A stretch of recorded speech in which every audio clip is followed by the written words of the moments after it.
Hey, what's going on there? This is Justin Day over here at the homestead. So today I'm going to be making a wicking barrel. And a wicking barrel is basically a self-watering pot. And it's great because you can put your stuff in there and you don't have to water as much. It's great for patios and that kind of stuff. And anytime I put some vegetables in there, it should be really nice. So there's a few things that you have to pick up before you make your wicking barrel. First is you have to get a container or a bin. In this case, it's a plastic bin. When you pick your bin, I think it's really important that you pick the appropriate type of bin, because there are bins out there that that are not safe or not food grade. So the bin that you need to pick, you have to make sure that it's food grade. And the way you can identify is through the number that is listed on there. And I believe what it is ones, twos, fours, and fives. So this one here has a number 5 on it, so I can use it. So, but if it doesn't have a number, don't use it, because that means it is not safe, it is not food grade, and all those chemicals in that plastic will end up leaching into your food. And of course you don't want that. You're going to need some PVC. Now there's 2 ways you can do this. I'm going to be doing like an L here when I bury it into the wicking substrate. But the other way you can do it is just with one piece, and you would cut this at a 45-degree angle and stick it in. I'll show you more about that when we get there. Let's see. So the landscaping material, you're going to need some sand, okay, just regular playground sand, and you also need your growing media, and that would be peat moss, compost, and I believe perlite as well.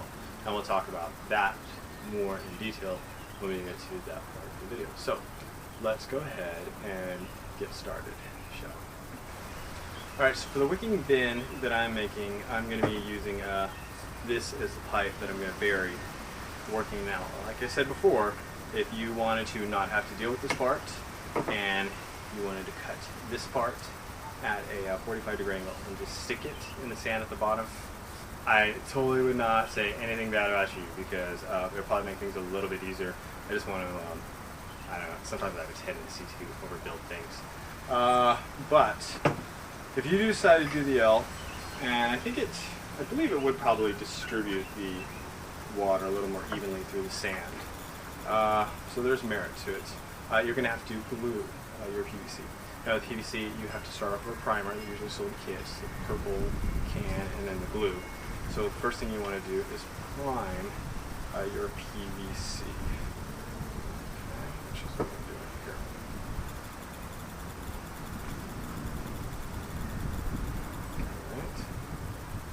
Alright. And then, while the primer is still wet, you're going to go ahead and add your glue. So here is the glue. Glue goes on.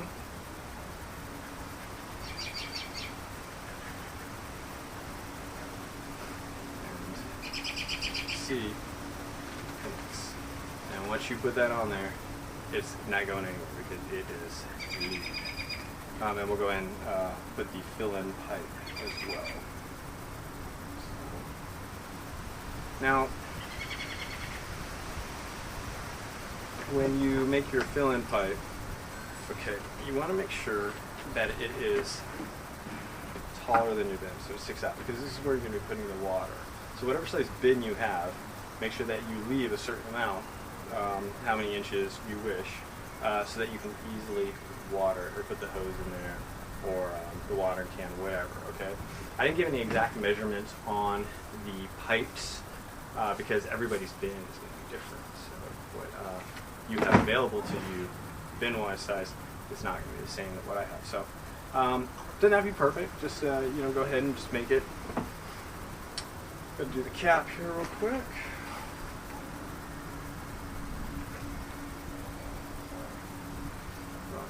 Good.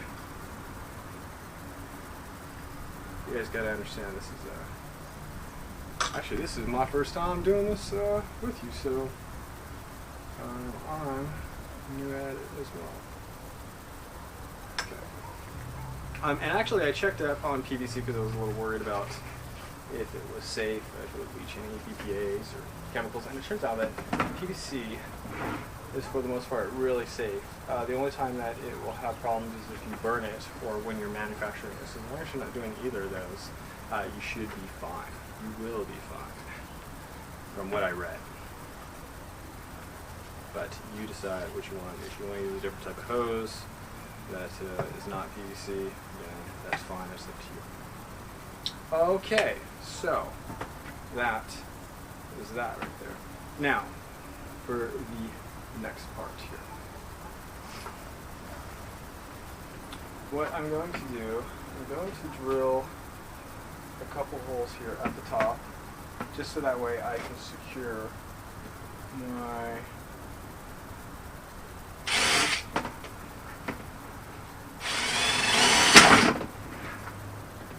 pipe. That's all this is for. That's all this is for. Now, there is another hole that you will need to make there. So when you look at your bin, you have to decide how much water you're going to want in it, how much soil you want. It all kind of depends on what plants you're going to be putting in there. Some plants have very deep roots, and other plants have very shallow roots. Plants like the tomatoes are taller, they need deeper roots. You're going to need deeper soil. Plants like lettuce or strawberries, they have shallow roots, so you won't need the soil as high up. So it really depends on what you're doing. I am going to use this for probably basil and tomatoes, so I'm actually going to be doing both. So I wanted it a little bit deeper. So I just went ahead and probably, I don't know, 1/5 of the way up, or 1/3 of the way up, 1/4 of the way up. Somewhere around there is where you want to put your hole. Now that is going to be your overflow hole.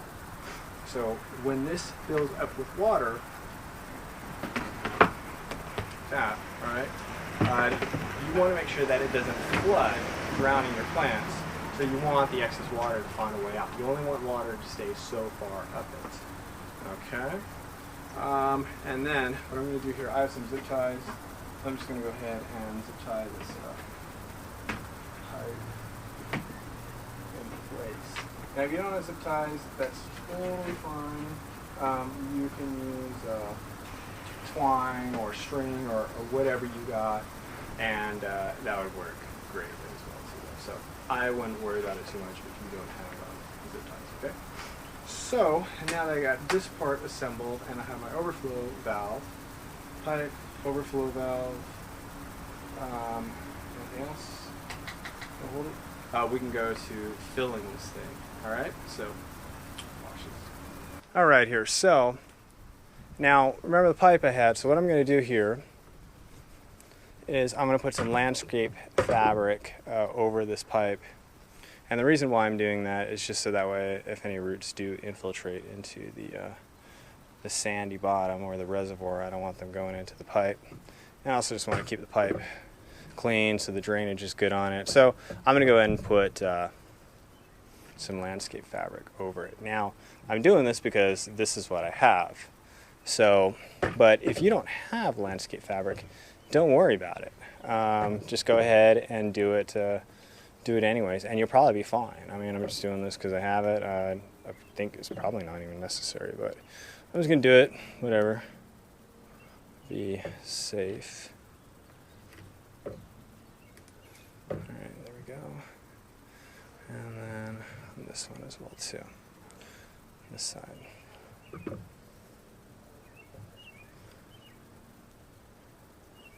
And here we go as well. Yay! Okay, and I think for the most part, I'm done here. Well, maybe put one more over there. Why not, huh? Get on there really nice and good. Get it on there really nice and good. Alright, fantastic. Now we can go to filling our bin. Can't wait. Alright. Alright here, folks, so we'll go ahead and move through this a little bit faster because I'm starting to lose a little bit of light. But, so, first thing we're going to do, the bottom here, we're going to do our sand, okay? So we're going to fill up our sand to where our drainage holes are. Okay, and this is going to be the basin where all the water will stay.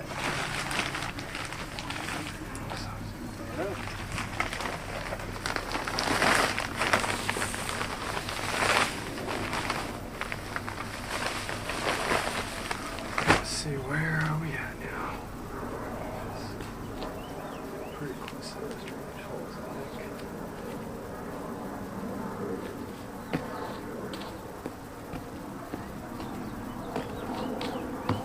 Keep going. It's just regular old play sand that you can pick up wherever, local hardware stores, whatnot. Okay, I think almost there. Almost there. Let's keep going. Okay. A little bit more sand probably won't hurt.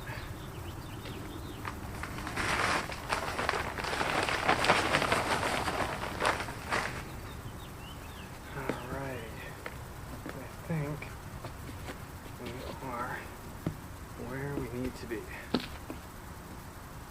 Okay, so now I'm just going to put down some landscape fabric that I had. If you don't have it, I won't worry about it too much.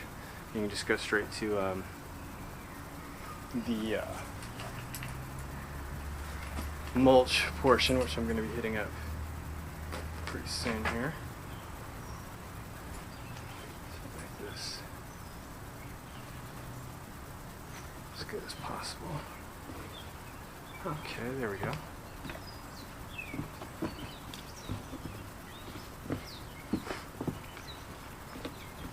Yay. Okay, now I'll mulch this. Just kind of put this in so that way when I dig it out, I know where the fabric is, or where the base is at.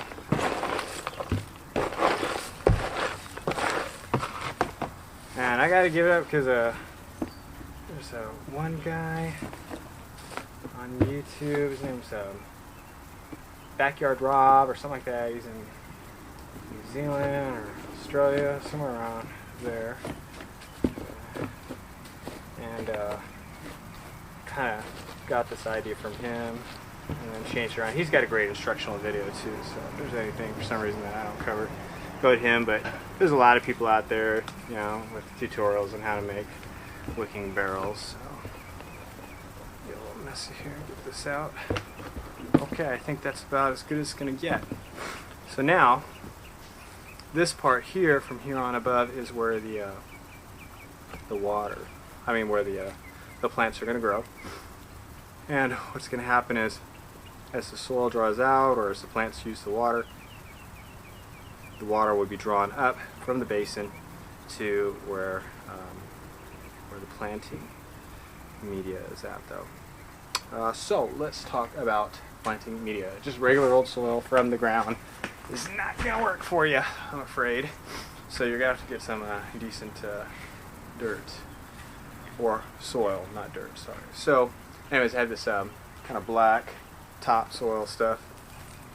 I'm just gonna go ahead and use it because it's what I got. And then I'm gonna mix this in with this peat with some perlite. All you got is vermiculite. That's fine too. Just go ahead and use that. But I mean, I'm sure there's probably some ratio that's perfect or whatnot, but I'm just kind of guesstimating it, and that's how I'm gonna do it. So.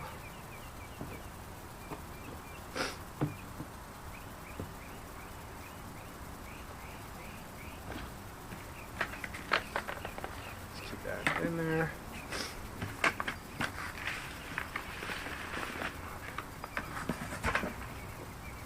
Two of them. There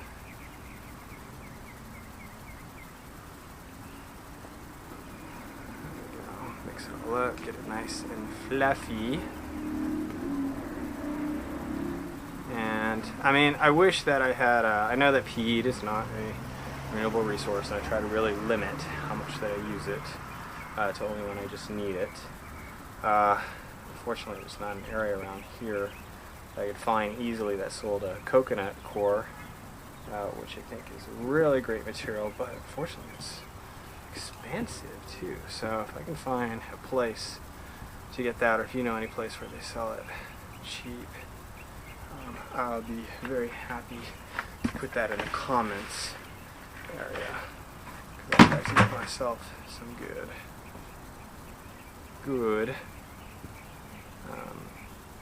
coconut core, because that's good stuff. Alright, now keep mixing it up.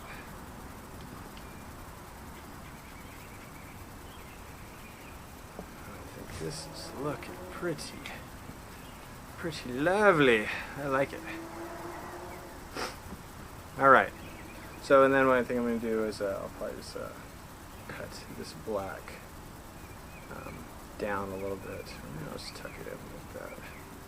Make it nice. And then I'll start planting, so hopefully we'll get a shot here real soon of what it looks like once it is planted. Alright. Okay. Actually, I'm kind of impressed myself. Alright guys, so this is pretty much what it's like when it's done, and I'm going to grab some basil, because basil and tomatoes, they get along really well. They're companion plants. They like to be together, not only on your plate, but in real life too.